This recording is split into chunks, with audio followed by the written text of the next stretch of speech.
Assalamu alaikum and a very good morning to you all. I hope you guys are doing very well today and you're ready for Tuesday with me, Maha Mukhtim, on PTV World. Well, this morning we have a wonderful show lined up for you. Lots of interesting conversation and things that are very relevant. But before we get started, I have a story to share for you. I had told on my Facebook page that I'd be sharing another story about my experiences with the mobile networks and the banking system because there's some funny stories that's happened to me recently.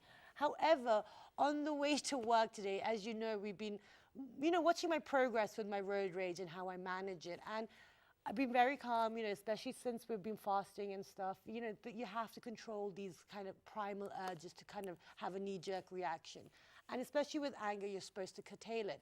But today I was, very calmly driving and I ended up, having some sort of altercation on the road with one of the official people of Pakistan.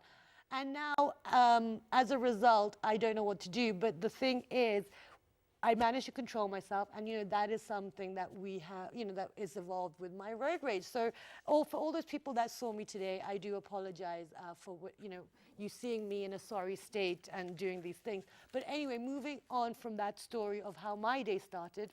But I'm still going to try and be positive. Like I said, we have a wonderful show lined up for you. But as always, we need to see what's happening around the world, and then we will start our first segment. Let's go take a look.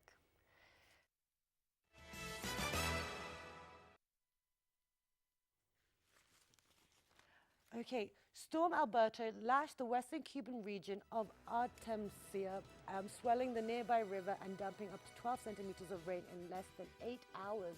Goodness.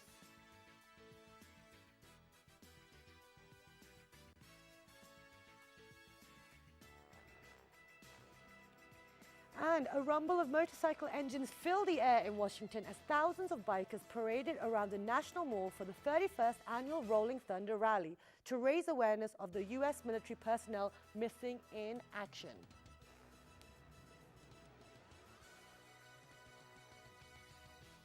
And a fossilized skull of a small critter found in Utah underneath a dinosaur foot bone is providing insight into one of the most primitive mammalia groups and has scientists rethinking the timing of the breakup of Earth's bygone supercontinent, the Pangea.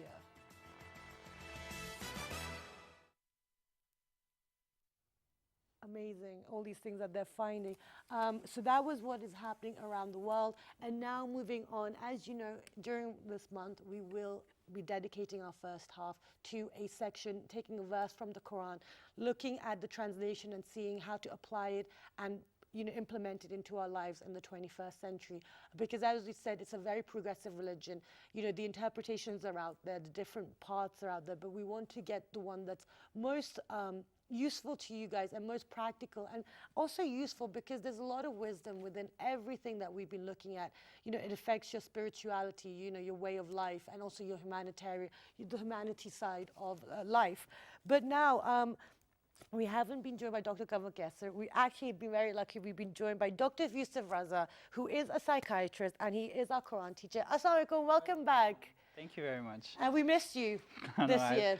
But thank you so much for taking the time out. So we're discussing a very important surah. It's Surah Al-An'am. Yeah. So let's get started because this is a very important one. Yeah.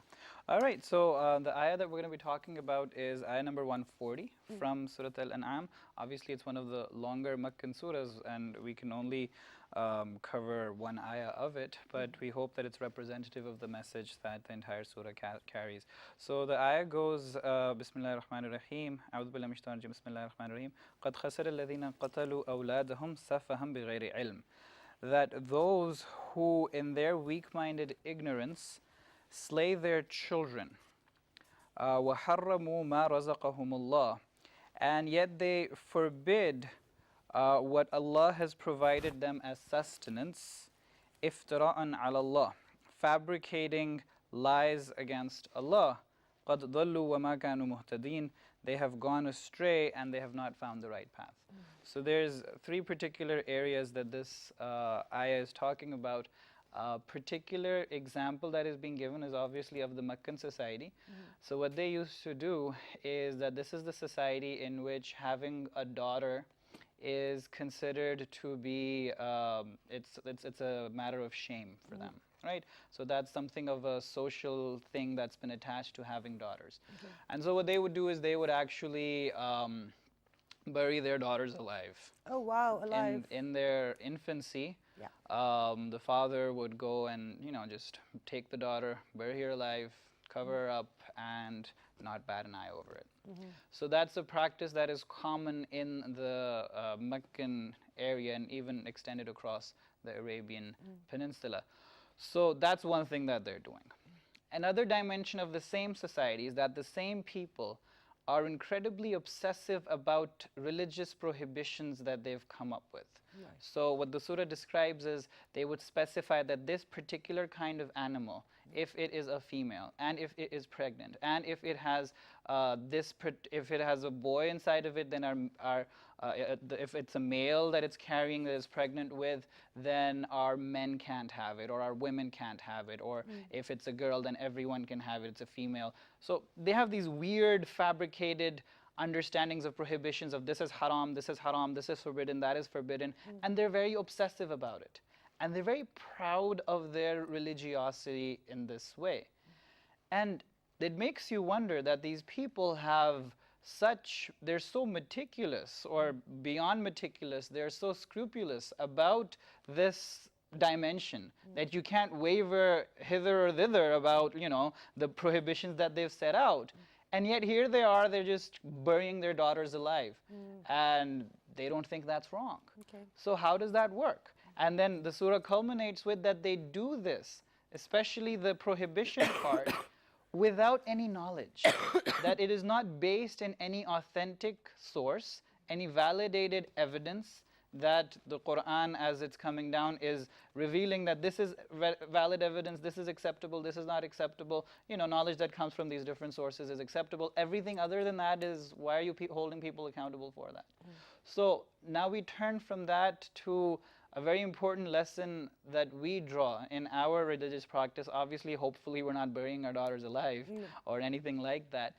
But then there will be other things that are by our own standards or by our individual circumstances, incredibly heinous in terms of the social crimes that have become the norm in our society.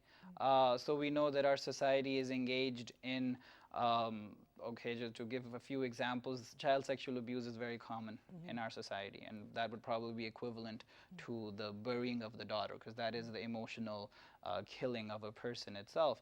So engaging in that particular practice, the idea that every 5th girl child and every 20th boy child will be subject to such kind of a heinous crime at the hands of someone that they know. Right. So it's not that those people who engage in that are not, they don't have a religious side to them. They do.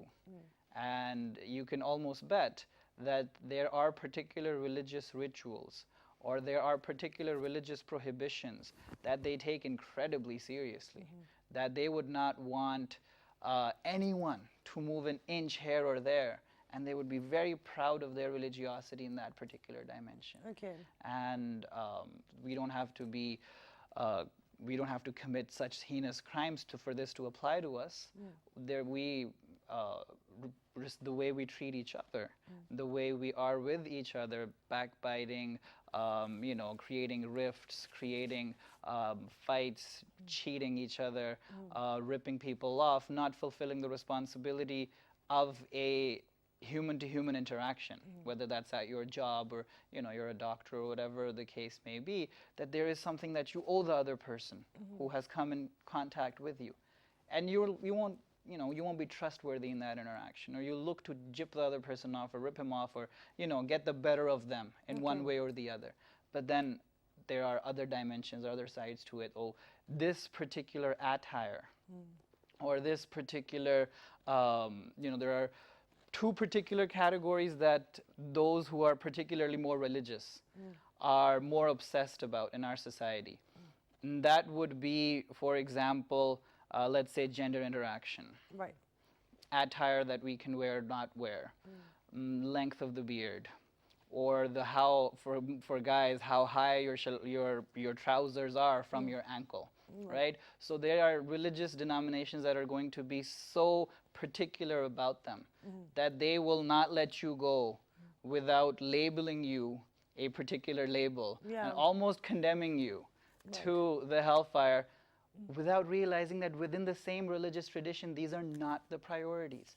That there are differences of opinion, legitimate differences of opinion as to what is it even prohibited? That there are people from the scholarly tradition itself who have made allowances and have, they haven't laid so much emphasis and even said that it's not a problem if people don't engage in these. Yet there's going to be an obsessive emphasis on particular prohibitions, extends to the realm of entertainment as well. What forms of entertainment are allowed or disallowed? And then there will be some who will measure your religiosity solely on whether or not what they consider to be prohibited, if you conform to the same. And any scholarly opinion that begs to differ with them, that comes from the same tradition that they hail from, the same evidence that they get, yet they will be quick to judge, they will be quick to label, they will be quick to condemn, and unfortunately those are the same people that when social responsibility is spoken of, that what are you doing for your society except for telling people that this is prohibited, and this is prohibited? What is a genuine contribution that you've made to the world that you've been sent to? And there's nothing there.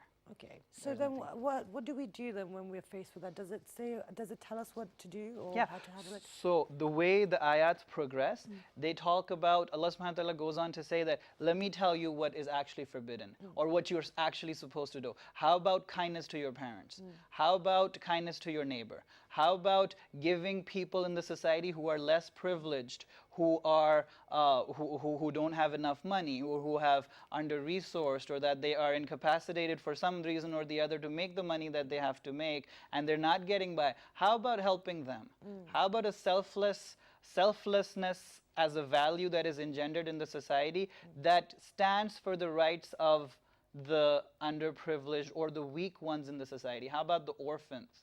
We're living in a society in which the orphans are almost categorically, if you are raised in an orphanage, then you're not going to become a part of the mainstream of the society. How many people do we know who were raised as such in orphanages that have been set up, but then ended up becoming doctors or engineers, or entered the mainstream? That's something that we've barred them off from. Okay, so now the thing is, we talk about the humanitarian, the charitable side, like you said, be kind to your neighbors, help people that are less fortunate.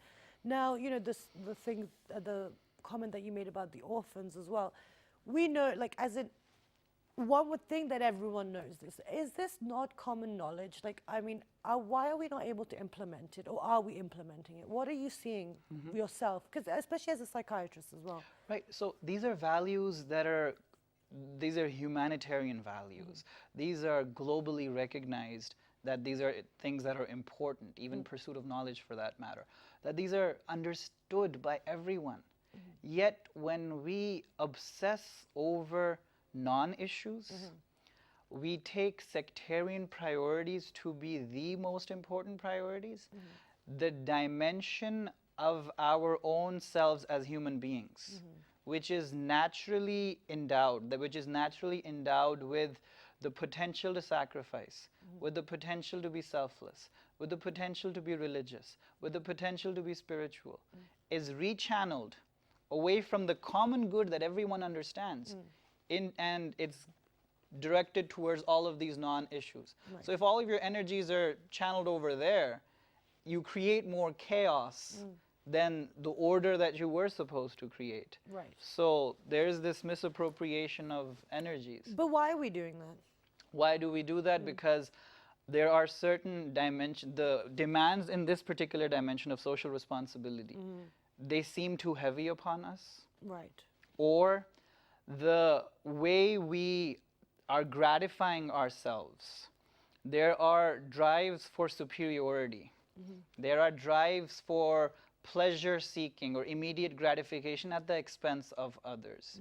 That when they become the most important in a person's life, then anything will be justified. He will be engaging in certain activities to satisfy himself, and the guilt that is felt, which is genuine, which is real, is going to be directed towards obsessing over minor non-issues and making a mountain out of them, and thinking that, you know what, I've done my job. Right. And then when that you feed yourself that self-satisfaction, then whatever irresponsible action that's been done is, you feel it's all right. Okay, so this is why it's so important to know what we're reading when we read the Quran. Definitely. But now, you know, we know this about human nature. We know what's happening within the society. And like you mentioned, there are a lot of things that, you know, you just don't understand how can this be happening, especially when, you know, it's very clear cut that you're supposed to protect the weak, you know, you're not supposed to pick on and, you know, kill them or anything like that. How do we now start, people are, but how do we now push forward with this, you know, learning these actual, you know, actual right and wrong, you know, rather than obsessing over things that are in the long term not, you know, it doesn't really matter. Right. So what we get as Allah says, that the mercy and gift of Allah that He has given you the Quran, that He allows for you to realign your priorities. Right. That let's reflect about these things again. Let's say, okay, we know them, but do we realize them?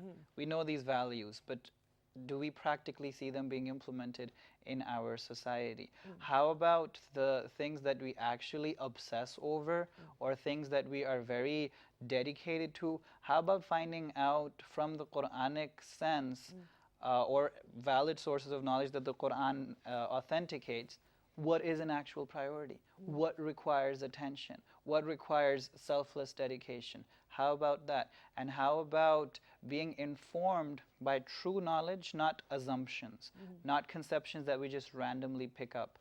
Educate ourselves. Realize the value of that education.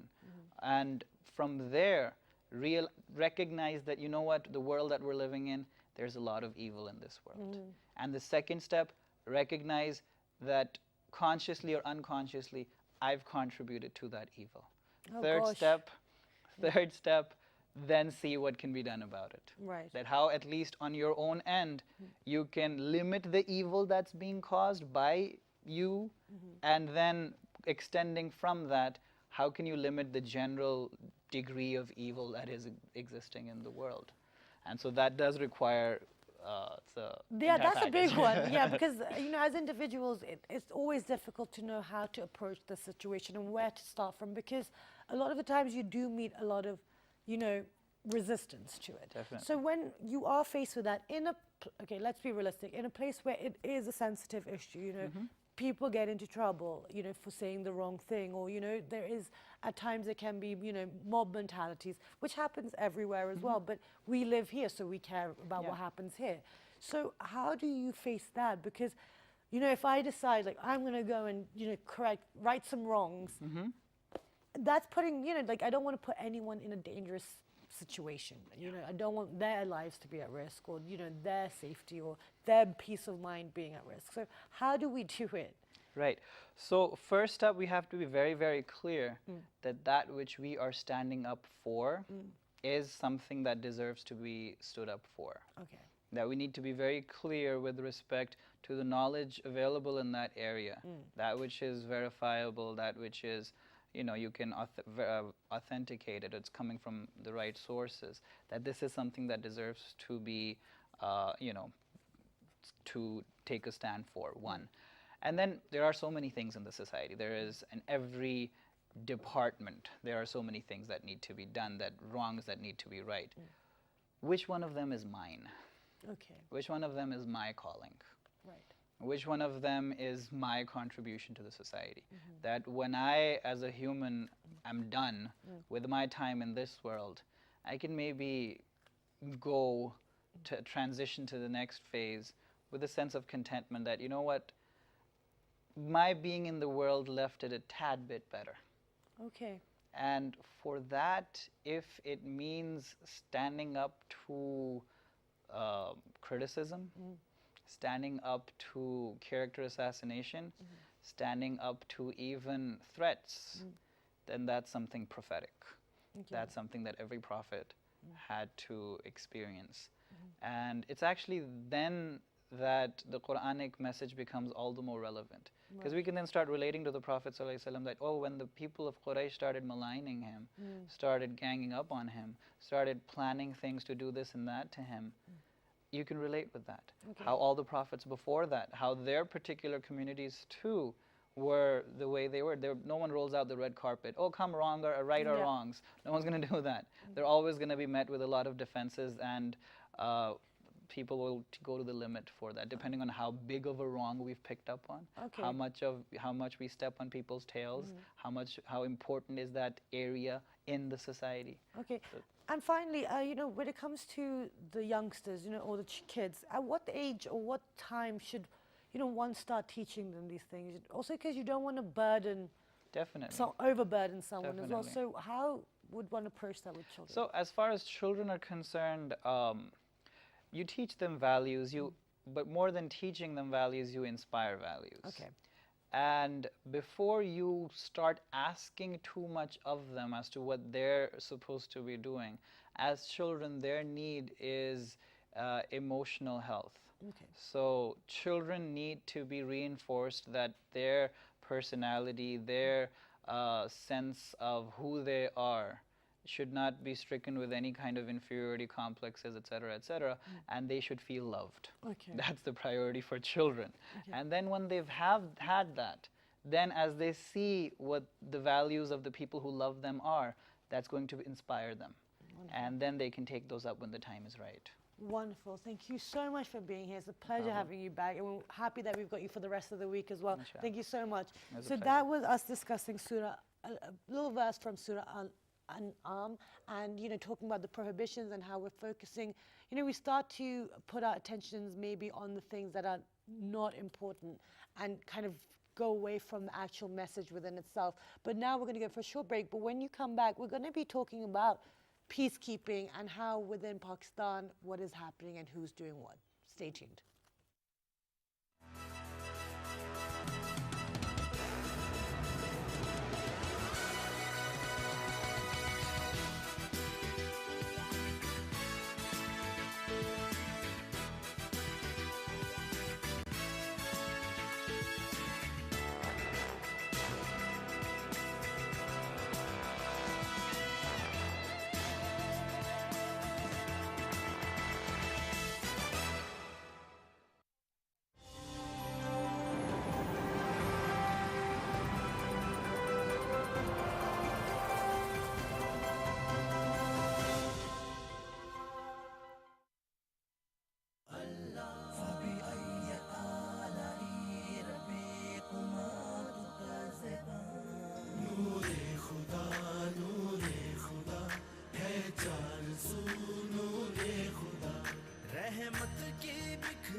Welcome back, everyone. And before the break, we were in conversation with Dr. Dr. Yusuf Raza talking about, the prohibitions within Islam, and, how at times we start focusing on the wrong things, and that then, makes the society or the community around less safe for the more vulnerable elements. Now, today is actually it's a UN Peacekeeping Day. We are highlighting it, but it's mainly about the conversation of what's happening within Pakistan, especially with all these, official things coming up, with people going out there, there's protests or there's elections or there's rallies. What is the situation of peace within Pakistan? Because we hear a lot that things are getting better. We see that things are getting better as well, but actually there are still elements that we need to discuss.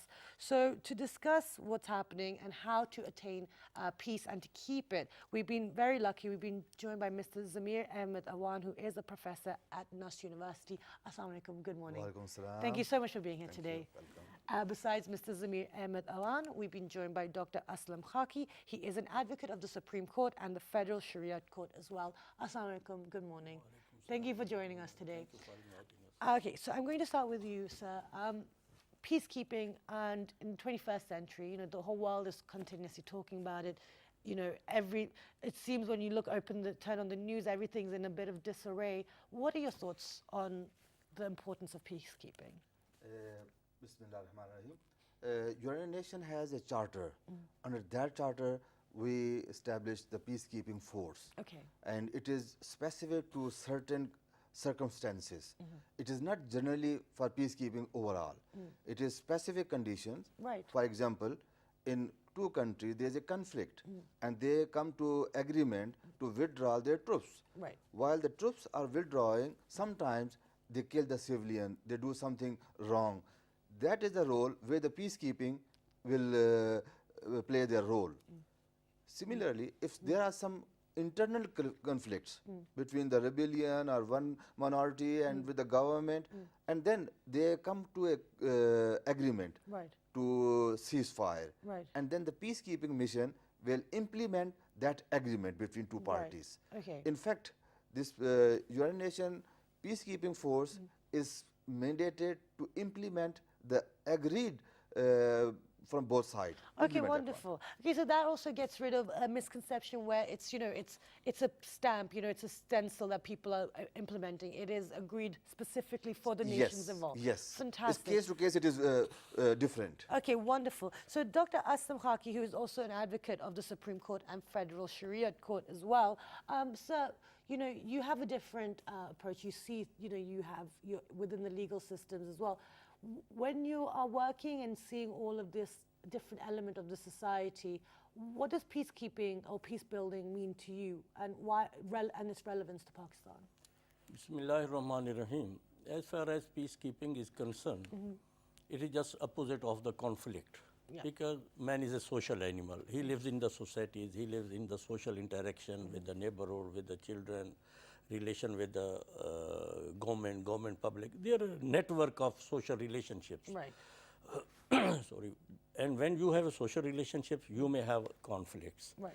So to avoid those conflicts, we have to just develop a mechanism to keep the peace. Right. As we see that after the First World War, the League of Nations was formed, and there was a charter or covenant of League of Nations that was signed in 1928, in which it was just made mandatory for the member states that whenever the disputes are there, they would resolve it through peaceful means. It was very much pertinent through peaceful means. But there was no mechanism to implement that peaceful measures. So the disputes came over, and again there was Second World War. Then again a covenant was signed, that was the United Nations Charter. But in this system, in that time, a system of Security Council was implemented. If there is violation of this peacekeeping, then Security Council will move against the violators. So with this background, and now in our society, we see that the peacekeeping is very much important at a national level as well as at international level, because due to migration, because the people are now moving from villages to cities, from cities to abroad. They are constrained to live face to face and work shoulder by shoulder. Right. So there are two opportunities. The choice is with them, either to live in conflicts or to live in peace.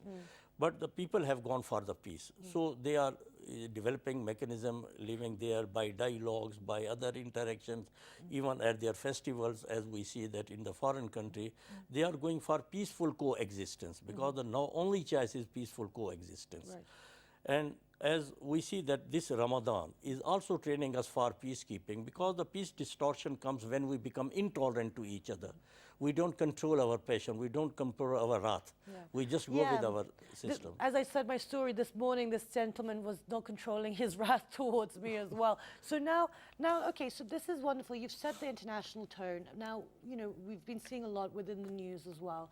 You know, what's happening between countries, what's happening. And the UN is trying to, you know, condemn it and kind of get people to the table. But, you know, it's not proving to be as useful as it used to be. You know, people are still putting their own needs first as a nation. You know, you're seeing much more kind of less united actions being taken. But so I want to bring it to Pakistan now. Within this country, because we have different sects, we have different religion. How do we start implementing that kind of peace maintaining mentality, you know, within our borders as well? That is different from the UN peacekeeping missions. Okay. Because the UN peacekeeping mission is controlled by the Security Council. Security Council has the 5 permanent members and 10 revolving members. It's 50-member Security Councils. That is different. That has nothing to do with this the current scenario of the Pakistan. Okay. Yes, this is very, very different one. Right. Yes. Okay, so now, then let's get back to, let's focus on the peace building and peacekeeping then. As you mentioned that, you know, okay, so now within a country, if you do have, like, for example, for Pakistan, it's very important, you know, it's very important in the world politics, you know, geographically where it's located. You know, it's surrounded by, you know, it's got different neighbors which have their own issues, and then there's issues with each other. Now,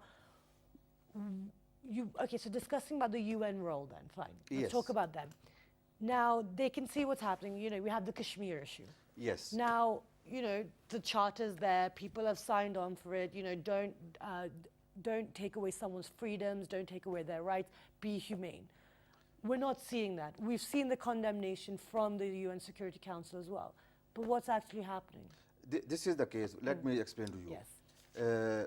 Dispute with India on the Kashmir issue is a UN resolution is there. Yeah. And UN resolution We know the resolutions are there. has to Everyone be knows that. implemented. Yeah. If India is denying, India is not going to implement it, of course the UN nation has the force to implement it. Okay. Currently, we have a UN structure available in Pakistan and India on the line of control. They are the military observers.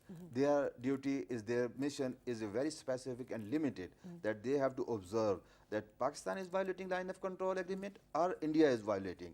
So there always the UN peacekeeping or UN mission is a limited specific role. Case to case it varies. What is the domestic peacekeeping? That of course our government is responsible. Our armed forces are responsible. Our police is responsible. Our management, district and management is responsible. That is different issue. Right, okay. So That then, has to do with the UN peacekeeping okay, force. that's fine. Okay, so, but that's the thing. I don't want to just focus on the UN. I want to talk about peacekeeping as a whole as well. So now, when you have these resolutions, okay, so let's talk about that. You have the resolutions. Someone is not listening to the, you know, what has been investigated and proven, and then it's, you know, been decided. So when you have one nation or, you know, one element that is not, like, you know, take it even out of Pakistan, take it to another country, when one country is not willing to listen to the united voice, then what do we do? What is the next step? Dr. Aslam. Then there is a provision of the some measures which can be taken by the Security Council. Okay. Article 41 of the United Nations Charter provides the power to the Security Council that if it observes that the use of force is there to resolve the conflict, then it would give a warning to the violator who is using the force. And if it fails to take the warning, then they can use the force by many ways. Number one is that just going gradually, trade sanctions are there, that they put the sanction there, then there are travel sanctions and all that. But at the end, if they see that they are not just looking to that, then they can send the army. Then there is army which is called peace army, all that we see that is there. And then they can use the NATO even or allied forces for their help. Right. Even to just use the force against the use of force of that law violator. So this is the mechanism which has been provided, and the use of force is allowed by the United Nations through Security Council. And but before that, if there is a conflict and there is a threat to peace, before using the force by any country or by any member state, the aggrieved person, the aggrieved state would go to the Security Council, file a complaint. There is a detailed procedure of the complaint, and then they are given the notice to the other party, like we have a trial in our courts. So at the end, then they decide that what to do against the violators of the peace. Okay, that's fine. Now, so we know that. Now, when we turn on our televisions, when we flick through the channels, when we watch the news, we're seeing a lot of things happening in a lot of countries, and especially also within our own. Why are we not seeing any of it being resolved? If all of these mechanisms are in place, I know everyone's signed on and all the legislations are there, then why are things not getting better? In fact, United Nations status is still there, but it is very weak now. Okay. For example, some of the countries, the strong countries like America, they have taken some unilateral decisions without involving the UN. That has damaged the situation much more. Okay. For example, action on Iraq was not consented by the United Nations. Action on Syria, action on Libya is not part of United Nations approved actions. Yeah, what's happening in Palestine as well? In Palestine, on Palestine, there are United Nations resolutions, but Israel is not implementing that one. Okay, so then, so we know the situation. So then what are the solutions? Because I don't want to paint such a big picture in the morning. So what do we do? Because we know that now nations are taking unilateral decisions. You know, the UN status has become weaker, especially over the last decade, or so. So what do we do? You know, how do we, reassure the people out there? We have to strengthen the Security Council and United Nations. How? For example, the current system of United Nations or Security Council is the 5 permanent members. They have the veto powers. So whatever goes there and some big power is not agreed, they can veto it. So we have to make some mechanism that the veto power should be controlled and used only when it is appropriate. Right, okay. There is another option that we might enhance the Security Council membership. For example, from 15, we can increase much more. The current United Nations Security Council, in the permanent members, there is no say from the Muslim world, from the African world, from the many other countries. Only 5 countries, they have the veto powers. Russia, China, UK, France, and America. So, I mean, it is their monopoly. Okay. So then now what would you say is, how do we now, what are the practical steps for us to actually start making it something that is more, fair? Reforms in the Security Council, the structure need to be changed. The use of veto powers has to be monitored or has to be regulated. Okay. Dr. Khaki, same question to you. How do we, we have these bodies, we have international bodies, but we're still seeing a lot of pain taking place within the world. Yeah, just adding to my brother's comments, that there is polarization of interest at the global level. The interest of America versus interest of Russia versus interest of China versus interest of now UK and Germany are also having such type of interest. So wherever there is conflict, on one side you can see that there is a big power, America. On the other side, resisting that is the Russia. So in this scenario, when the 2 big powers are in conflict with the interest, that would also be expressed when they sit in the Security Council with the same mindset, with the same purpose of just believing or convincing the people according to their own plea and not others. So the conflict is not resolved at the Security Council. Then they have a resort to the veto power, then use the veto power. So veto power is also a double-edged weapon, I would say. It works both sides, it cuts both sides. it's very much required and unrequired. The disadvantage, my friend has said, is always there. But if we withdraw the veto power, there may be a bigger damage, because the bigger power would never withdraw their interest. Then they would be helping their own favorites through other means, and another third war would be there. Okay. However, then it is localized due to veto power. I admit that the conflict is not resolved, even if it is vetoed, but it remains localized. So unless these big powers just understand the problem of the peace and the war, so I think then we are the weak nation. How can we ask them withdraw? Then who would make them withdraw? Okay, so realistically, no one's going to give up that power. Yeah. You know, Because so let's be real. And, you know, that is not, so that's not a solution there. So, you know, going forward, because I feel like this is quite a bleak picture we're painting, how do we, you know, even as citizens, you know, people that live within the nation, how do we now, you know, what is our role in order to make things better? Yes, there are some other initiatives. Okay, wonderful. There are some regional cooperations, regional association, like SARC was formed to solve the local issues of this region. Wonderful.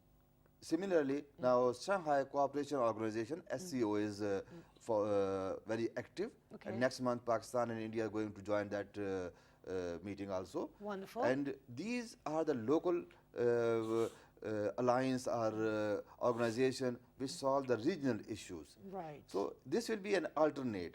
Once the regions are peaceful, once the region are able to solve their issues, the United Nations has a less say or involvement in that one. Okay, wonderful. That's actually very good. So, Dr. Khaki, what would you say? Yeah, on the same steps we can forward that if these issues are, as we say, that if the issues are just resolved at the domestic level, then there is no need to go to the civil court or to the police. So same cases here. When we go to the Security Council, there are policemen sitting there, these 5 big powers. Then they just use that our conflict for their own purposes. Yes, not to I resolve the know. peace. This is happening to me right now as well. However, at national level and in our society, within society now we talk about the peace, because the peace is distorted in the name of religion, misinterpreted. This is the issue of the time as well. Okay. Besides being at international level, sometimes this regional dispute, which is just caused due to our one society, on the basis of the religion, that is also distorted in the name of religion. Okay. So it is there that we must convince our own people that Islam is for peace. Every religion is for peace. Absolutely, And that's why when we meet each other, we say Assalamu alaikum. The Christian may say peace be with you. That is the direct translation of Assalamu alaikum. The Hindu may say namaste. And with the body posture, sometimes we shake the hand, and sometimes we just hug, and sometimes we just salute, and sometimes that way. They are the body expression of the peace expression, that I am expressing my peace with my friend at the first contact. Right. And then again, even in the war, Quran says that فَإِن جَنَحُوا لِلسَّلْمِ فَجْنَحْ لَهَا, that if the enemy surrenders, even during war, if you have prevailed them, but if it surrenders, then you should resort to the peace and don't continue the war. Okay. So this is the complexion of Islam for the society. Wonderful. And all the divine religions, peace is there. Absolutely. In Pakistan, our issue is a domestic issue, and we have to solve it locally. We do not need to depend on UN or any other organization, because most of our issues are communal issues, and our forces, our law enforcement agencies are strong enough to solve them. And we have to educate our people, promote the tolerance, and our education should be focused on the unity of the nation. Absolutely. Wonderful. Thank you so much for being here. It's been a pleasure talking to you about this very important topic, because we've run out of time. But, you know, we've just spoken about, you know, practical things that can happen. If regionally there's peace and there's dialogue and communication, then in the global, you know, sphere, then we're much stronger. And also if we can sort out our internal issues as well, which, you know, our guests have said very aptly that, you know, the security systems within, you know, the army, the police systems within Pakistan, there's enough people. If we can just, you know, get everyone on the same page, then we can walk down the peaceful line. So with that, if you would like any information about anything we've discussed, log on to our Facebook fan page, which is with the name of World This Morning, our Twitter page, World This Morning without a G, our Daily Motion and YouTube page, World This Morning, and the repeat is at 11:05 p.m. in the evening. Have a wonderful day, and I will see you bright and early tomorrow morning.